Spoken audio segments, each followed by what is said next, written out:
عليكم ورحمة الله وبركاته دعوتنا علي أرد كان تاتا مرتي كيسنون قويا أرانتنا وبريس خينيا منشدة خينيا ألبوم الشاني في أقسم نشيدة سنجلي هدو هوا سات يسولان كان بكمو ويا أرانتنا بفا انترفيتي إساك وني إسم بجنة جرة شانال لخنا لايك شير سبسكرايب وان شانال لخنا برباش سون دقولا إسم جنة هنگر مثلا تات تورتي غاري بقى نايدن مقاهن كتي في إدو رجل كتي نفسي. بسم الله الرحمن الرحيم الحمد لله الصلاة والسلام على رسول الله صلى الله عليه وسلم. السلام عليكم ورحمة الله وبركاته. أبلينك يا كبجمو في جالة موقع كالي duraan dursee bakka jirtanitti nageenyi rabbii guddaa isinirraa jiraatu kan dhiiraa fi shamaraa kan biyya keessaatis ta'ee kan biyya alaa kan fuula dachii irratti argamtan.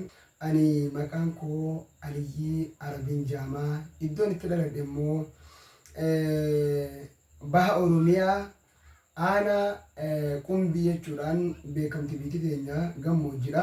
Karaa gaara mul'ata kana keessa dabalaniiti Jabalu Zaahir jechuun beekamti asiin gadi jechuudha. Gaafii itti aantu hojiin tanti maalitti gaafitti aantu? Hojiin tiyyaa alhamdulillahi ergaan dhaladhee hanga takka garuu ganda ture waan san keessatti faamilii tiyyaa waa gargaaraa ture.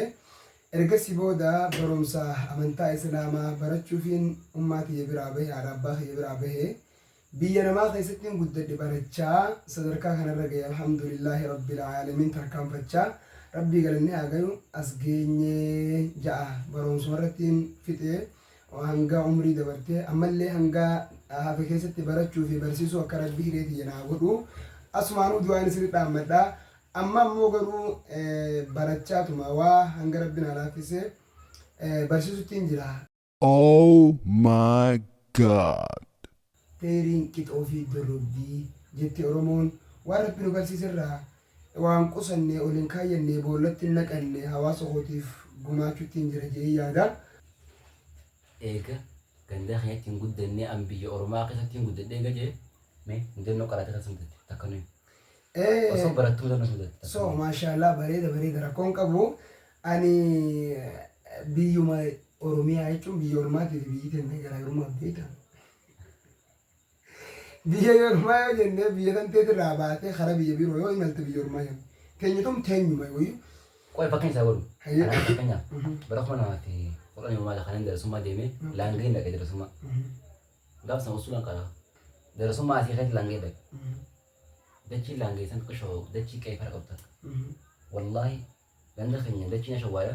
Ashawwaa sana arguufiin yaaddoo ture ganda keenya jechuudha. Baatii sagal mumaa keenya achi ta'e takka ganda keenya dhee naaga san keessatti ganda keenya ashawwaa laasanii arguuf yaaddee biyya Ormaa jeetiin fuudhee gaafa sana. Sanirraa biyya Ormaa jeetii gaafa deemaa. So bareeda bara. Ani gaa biyya namaa keessatti mudannoon na mudattee darasummaa keessatti jechuudha. Darasummaa keessatti alhamdulillah egaa mudannoon tun beektaa waan dabre baay'inaan ni irraanfatanii waan jajjabduu takkaa fi lama taniin irraanfanne keessaa takkaniin hima. Wanni inni irraanfanne mudannoo jiruu tiyyaa keessatti zamana ijoollee gaafuma duraa ummaa jalaa bahee qaraatii dhufe jechuudha.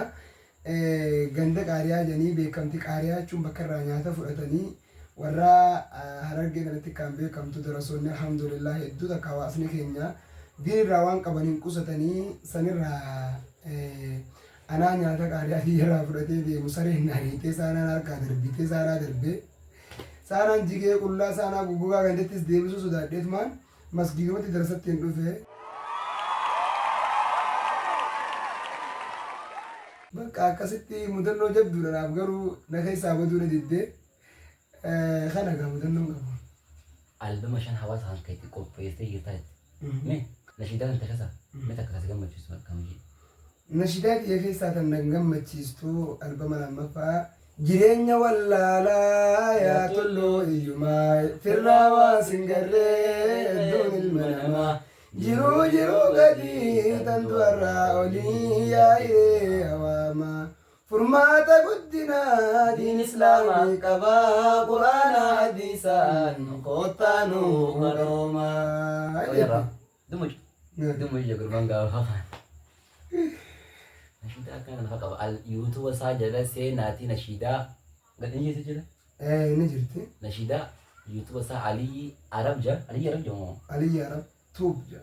Wow. Ali Arab Tube je tunisa akira sai na ti subscribe gura YouTube sanis la nashida sanis dage fada wallahi nashida akan babbareedu akirati arba mashan san kai sahonte nashida kinta kan gize ko personal ratti wahid dubata sanin le ta qawrda fa sin janna me umar namni gala tufatira alhamdulillah sila galati fannan tuni ana gafi jal qabata ta dasna ja walakin munin debisa namni wani galaton fadu jal qabarati rabbi moti dabaman ana umin galaton fada alhamdulillah summa alhamdulillah rabbil alamin ergasi boda hada bakhiya khanna dale erga rabbiti sababa isanitin ilmana mate duniya tanarratti argame isanin galaton fada akasuma malle dabalatan lamma falle hada bakhiya khana kan qaroof halana mijjeesanii nagarasanis dalka haran nagayan bayinan isanin galaton fachu barbada alhamdulillah waaye galata hada bakhanarratti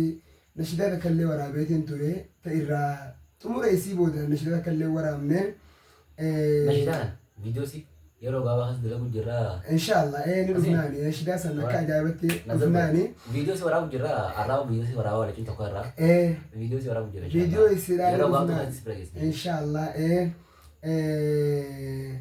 akam jitti nashidani may masoromotin fayyadamu nashida diye keessatti baay'ee takka may masoromo nabana waahid dulle isiraffasne garuu mata dureeni أنا تابو يا دباخيا أنا لفو يا دباخيا قدي ساسريت كان كيسان شايان هدبا دبورا دبو قباتشو إرئي وياي كانغو هرما مالي هركينغو هاتو في فايا كانغو هرما مالي هركينغو هاتو في فايا يتي خراب حراب باخي كانت تنفتشون بربادا إرقسي بودا أمتي يتلم فادا نما أكان إرقان على الدي بكتنا جاي بودا أكان أربه حواسا خانا تجاجلو في اللي باية تكا قدسو راف بكا سلما ناتاتي دودا خيرت أجتي أكا الدنيا تولباتهم بربادنا انجتي أمة لما فاتن قبل إن شاء الله يا رب نجي ummoota biyya gamaa fi gamana kaayyadhee fiduufin ta'a. Maqaasii hundeeyme maqaa ummoota kan kee eegaati jiru tasdhalte malee haadha tasiffaatu maqaasii mee caraasii kan namni tasiffaatu buutu maqaasii. Ummaan tiyyaa tan na dhaltee Anabii Usmaa'il jedhamti. Garuu takkaan dubbanne maqaa ummaa tiyyaa baay'eena niin sodaadha niin kabaja baay'eedha. Ummaa tiyya jechuuni maqaa isii dubbachuun na biratti baay'ee ulfaata wallahi mun jechuudha haadha obboleessa kiyya kana dura guddaa jira haadha Ibrahim jedhamti inshallah anillee nifumaanii yaa maqaa haadha Aliyyi jee sabaata jirtaa kan lammaffaadha immoo Madiinaa Amaanoo jedhamti dhalattuu Arsiidhaati baay'ee takka narratti taabdeessin ummaan tiyya jechuudha. hedduu takka isin lammaffaatis akkaanan bakka nama tahee akkaan ol baheef jechuudha. Hedduu takka baay'ee naa taabde hedduu isinillee galatoonfachuun barbaada. Akiraafu yoon hin dadhabe amma fakkeenyaaf ganda keessan keessatti nama kan natti taabaatu jira achi masaara walleedha ganda warra akka natti taabaatu jira jechuun yoon ummoota ta'e jee warra hedduu lallafee baay'ee jira wallaahi laazim dhuguu dubbachuudhaaf hedduu nama diiniif ibaajan baay'ee jechuudha akka ilmoodhatti na laalan baay'ee amma haati obboleessa kiyya Khaalidi hedduu takkaan isii galatoonfadha hedduun isii mararfadha baay'ee takka isii caalammas abbaa Khaalid jechuun abbaa Naziiti abbaa Khaalid ijoolleedha nama isii duraa jira abbaa Khaalidi abbaa Naziitii fi ummaa Naziif baay'een isaan galatoonfachuu barbaada sila harki kam isaa harki yaa'iloo jenna kana bookasa akkana Kun okay lah. Na raja gaji. Maka mimi I love sen raji. I love sen. Umma Nazifi fi abba Nazif. Nasi jati itu butuh. Baay'ee takkaan isaan jaaladha. Umma Nazif jechuun anaaf haadhati wallahi dhugumatti hedduu takkaan lafaati. Abba Nazif akkasuma baay'ee takkanaa ifaajee yaa akhi wallahi abba Nazif jechuun hedduu takkaan galatoonfadha akka abbaa kiyyaa jechuun. nama bakka mattawaaqiyaa naa baasee waraqaa dhaloota illee naa baasee biyya keessatti akkasuma paaspoortii akkaanan baafadhee bakka nama ta'uuf jechuun walumaa galatti dammaqina sammuu naa ta'e hedduun isa galatoonfadha.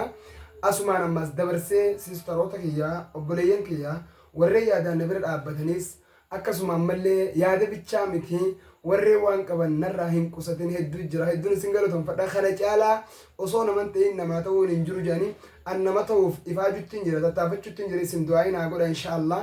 Kanaaf hoggaaniin isin galatoonfadhu walakkaa onneetii yarraa wallaahi isiniin galatoonfadha. Baay'ee takka naa galatoomaa naa olitti rabbiin isin naa galatoonfatu man lam yashkuri naasa falaa yashkurillah. Namni naman galatoonfane rabbiillee hin galatoonfannu hin galatoonfatu galanni keessanii hin badini isinin jaa. Kan hoggaan dubbadhu miira ajaa'ibaa keessa galeen haasawaa jira. Shukran galatoomaa ulfaadha. Saniifuu durarratti rabbiin galatoonfadha. Ergasii haadha abbaa kiyya kana dhaleen galatoonfadha. Ergasii haadha tiyya kan lammaffaatiin galatoonfadha. Ergasii haadha hawwan kiyya kan lammaffaa jechuun hawwan kun warri naa lammaffaa hedduudha. Ergasii sistaroota kiyya akkasuma obboleeyyan kiyya akkasuma sheekan kiyya hundi galanni keessan na biraan dhumu hiriyoottan kiyya michoowwan kiyya hundinuu naa galatoomaan isinin jaa. Isinin jaaladha wallaahi baay'ee takka galatoomaa. Asumaanuu karaa obboleessa kiyyaatiin deebaa haasoo keessa bakka dhiifama. Wanta akka waa'ee nirraa takka ta'u. Okay. Gaaf tokko asii kanaan biyya bitan. Biyya bitanii gaaf san geessanii san xiqqashoo hawaasni naannoo san jechuun warri abbootiin adda naannoo sanii uummata qeerroo daruu turan akkasii. Qeerroo daruu turanii asii dhaqee rizii dhaqu uummata isaa hojjetii ganda dhaqallee jalaa qabanii ayyooita. Achi ol dibee miira keessa galee nashida takka baase. Nashida wanta sih raji mataan sih ta mataan fi mataan ini mataan kau takkan aku sih